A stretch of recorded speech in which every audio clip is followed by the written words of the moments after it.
Bom, seguinte, quando Freud quer conceituar para a gente a ideia de pulsão, ele introduz um capítulo falando assim, que para elaborar a ciência, nós temos sempre, até mesmo uma questão sobre a física, o cientista, aquele que está pesquisando, ele precisa ter uma ideia, algo mais de abstração, para depois, aos poucos, encontrando isso com a realidade, também tem que ter um link com algo da experiência, para aos poucos transformar pequenos conceitos em definições.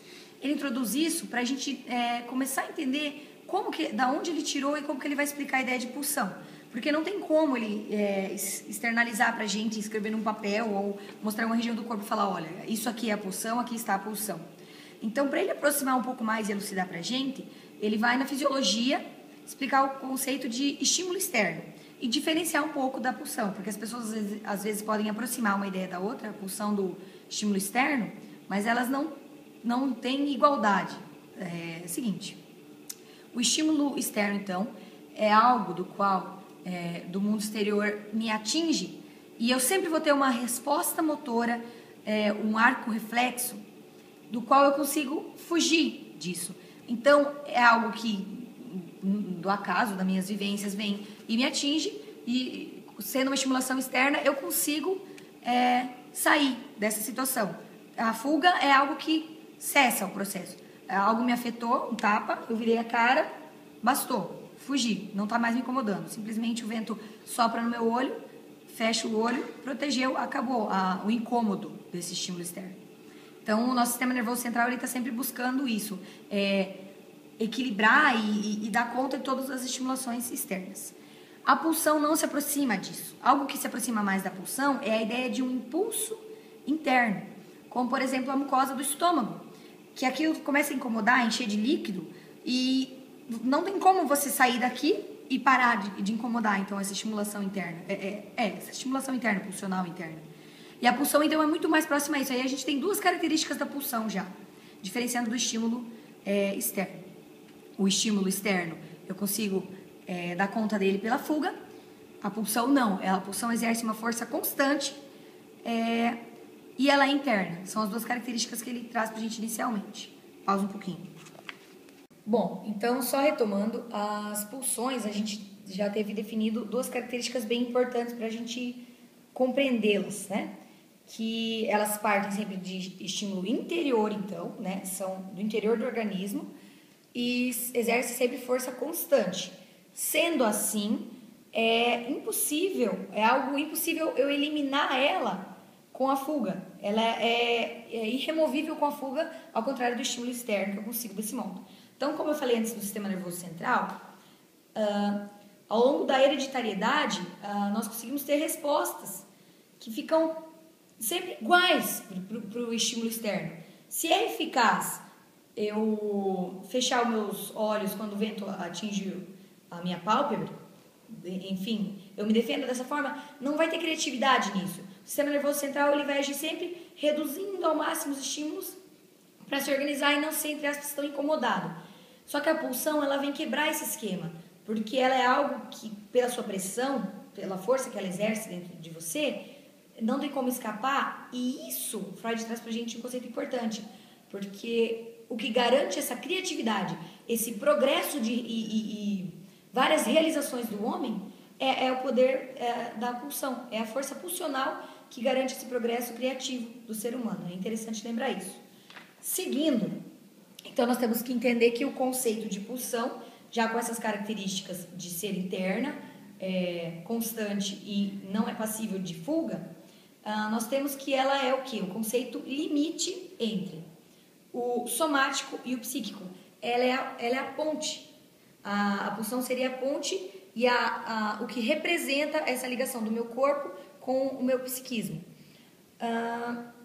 Bom, e aí Freud traz pra gente 4 termos, ele chama de 4 termos importantes. Agora ele está transformando os conceitinhos, as ideias dele, abstrações e questões que ele conseguiu observar em definições. Então nós temos 4 termos aí definidos pelo Freud.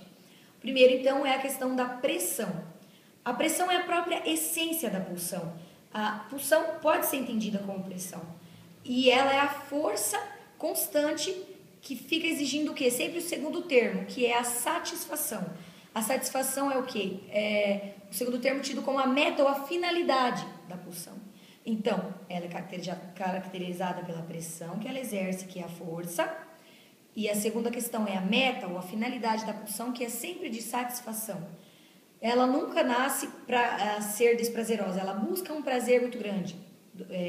Por isso que ela está pressionando, para conseguir o terceiro elemento, que é o objeto. E aí vale ressaltar que o objeto não precisa ser necessariamente algo do mundo real. A minha satisfação não precisa ser só por meio de eu adquirir essa caneta, pode ser uma satisfação do próprio corpo. Temos que lembrar aí até do início da nossa vida psíquica, quando tem a fase de autoerotismo. Tá acabando? De autoerotismo, quando o corpo próprio vai satisfazer e gerar prazer para o bebê. E isso não acaba ao longo da vida. A gente tem essa questão também de satisfazer a pulsão, às vezes, no próprio corpo. Uma pessoa que fica mexendo nos cabelos ou, de repente, até uma criança chupando o dedo, ela não está precisando de um objeto do mundo externo, pode ser algo do próprio corpo. Falamos, então, já de 3. Retomando. Pressão, meta e objeto. O quarto termo é a fonte, que vai ser sempre o organismo. A fonte, aonde que nascem as pulsões? No organismo. Ela é uma questão biológica e orgânica que consegue gerar link entre o organismo e o psíquico. Pode parar. Faltou ressaltar também que existem, numa fase mais remota, inicial do psiquismo, ou enfim, da vida humana, quando, por exemplo, nós temos um bebê, o desejo dele, né, a pulsão e o objeto estão mais aderentes. Então, eu posso dizer que há uma fixação. Por exemplo, tenho fome e a minha mãe me dá exatamente o leite. Não, ainda é uma fase muito primitiva. Então, a gente tem que lembrar que existe uma fixação, porque está próximo o desejo, a pulsão, né, do objeto. Mas que ao longo da vida, conforme entra a linguagem, conforme há essa mobilidade do nosso objeto, nós vamos realizando deslocamentos. Freud traz isso ali naqueles 4 termos, quando ele traz para a gente o objeto, ele explica isso, que temos que compreender essa mobilidade e essa capacidade de deslocamento de objeto.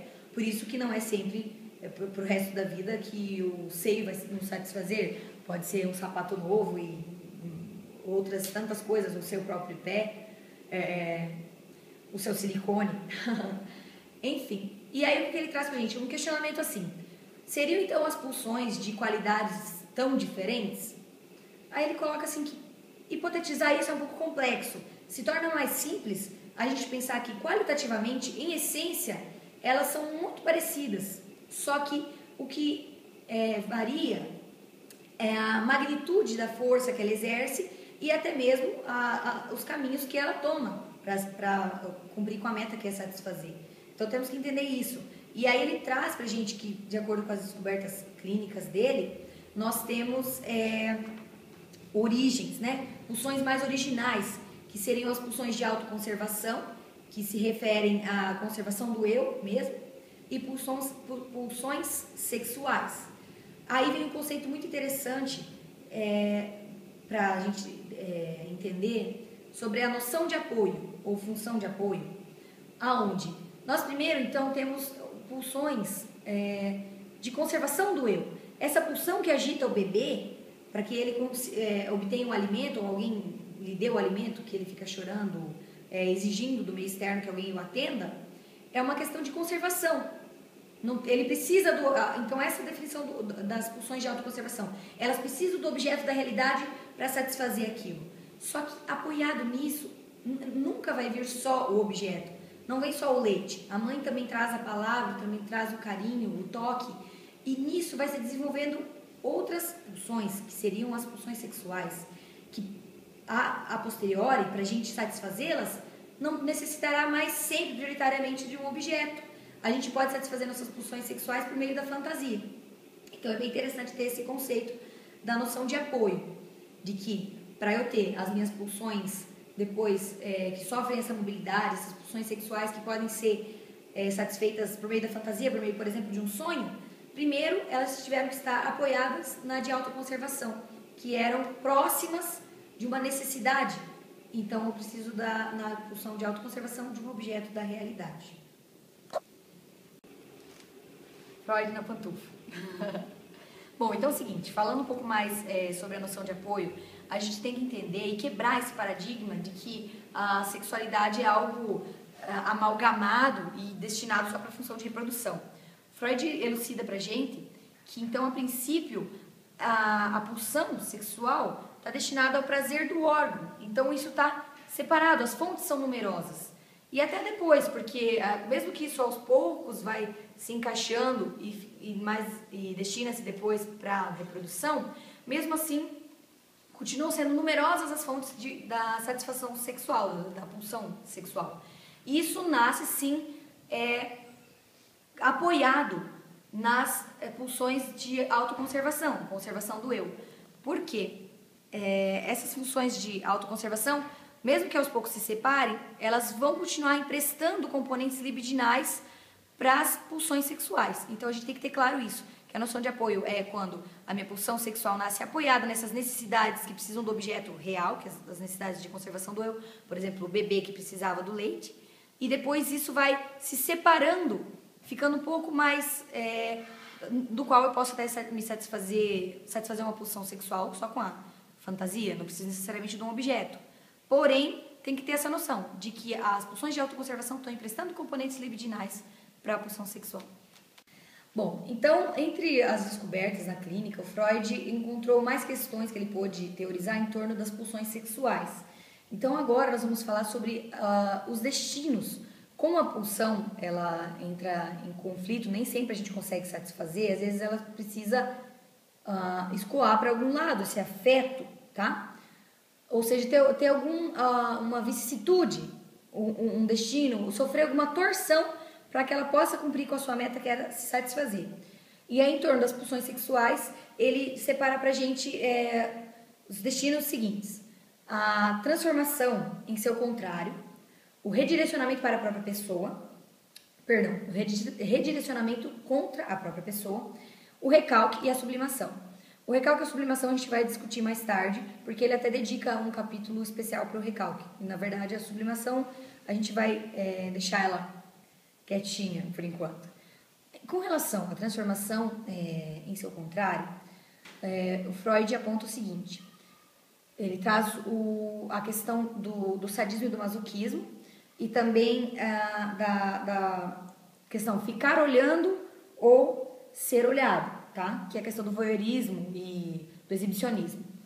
Então nós temos que entender assim, Freud traz pra gente que existem três aspectos do ser humano que são quase, entre aspas, instintivos, muito fortes no ser humano, que seriam a tendência ao incesto, a agressividade e o canibalismo. Então, nós temos que entender que o sadismo está próximo à questão da agressividade.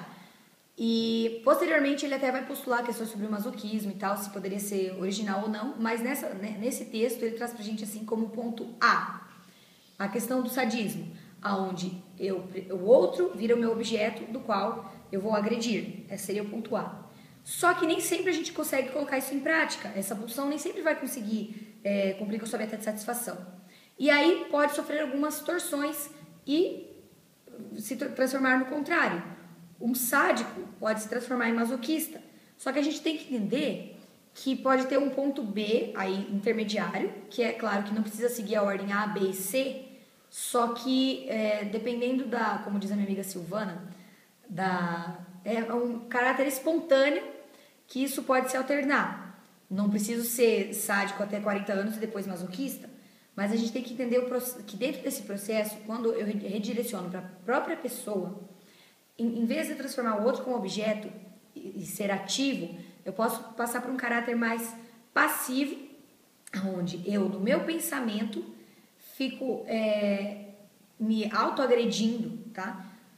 Que seria o ponto B, redirecionando para mim mesmo essa agressividade. Isso acontece com as pessoas que têm transtorno obsessivo compulsivo, onde essas ideias ficam mutilando ela própria. E o ponto C já seria quando eu sou objeto para o outro agredir, é o caso do masoquismo. Só que Freud destaca pra gente essa questão da identificação que pode ocorrer. Pode ter um grande gozo, ou seja, eu estou na posição de sofrimento, mas eu estou tendo um prazer a partir do momento que eu me identifico com aquele que vai me agredir, com o outro que vai ser o sádico da situação e eu é que sofro, pode ter uma identificação numa situação de gozo. Então nós falamos do ponto A, B e C na transformação em seu contrário. O sadismo se tornando masoquismo, entendendo que de meio ponto a gente pode ter, né, não é em todos os casos, o redirecionamento contra a própria pessoa. Pode pausar. Então, ainda falando nessa questão da transformação em seu contrário, a gente tem que entender que se desmancha isso em dois processos. Nós falávamos da relação de transformação em seu contrário, da atividade para a passividade, na questão do sadismo e do masoquismo, e na questão do voyeurismo e do exibicionismo. Agora, tem um outro processo que é a inversão de conteúdo, que se refere de modo específico à questão do amor e do ódio. Então, nós temos aqui que compreender que no ponto A, B e C, nós teríamos algumas afirmações, e na relação assim.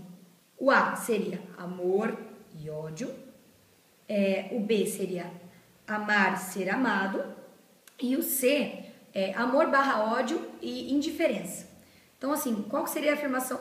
Lembrando que no texto do Godino isso nos mostra a questão mais da psicose, tá? Então, no ponto A, onde é amor e ódio, nós temos uma afirmação assim: não, eu não o amo, eu o odeio porque ele me persegue. Isso é típico da paranoia. Então, esse é o ponto A. O ponto B, que nós temos a questão amar, ser amado, nós teremos a afirmação assim: não, eu não o amo, amo-a porque ela é que me ama. Então, essa questão de amar, ser amado, presta atenção na afirmação: não o amo, amo-a porque ela é que me ama. Típico da erotomania. E o ponto C, nós temos assim, que é a questão da indiferença, né? Então, não amo a ninguém, eles é que me amam. Essa questão é típica da megalomania. Ok. Também Freud explica pra gente na transformação em seu contrário, exemplificando com a questão do voyeurismo e exibicionismo, certo? Então, aonde que se alterna aí do ativo para o passivo? Tem uma pequena diferença, que depois ele até vai se questionar em torno do sadismo, de que será que o sadismo já inicialmente é voltado ao outro ou poderia ser voltado a mim mesmo? Mas isso no texto da Pulsão e seus destinos não fica tão claro. Que na questão do olhar, o primeiro momento é a pessoa apreciando um órgão sexual. Então, um caráter ativo, mas na própria pessoa. Isso seria o ponto que está ali no texto como alfa, né? Aí no ponto beta, nós temos assim, que é quando a pessoa contempla a outra pessoa. Isso ainda tem um caráter ativo, certo? E aí o ponto gama é quando eu me exibo.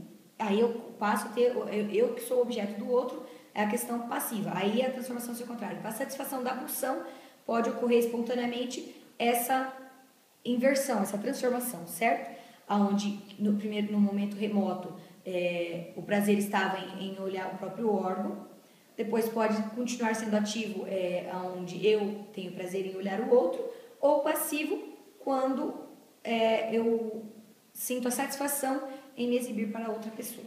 É isso aí.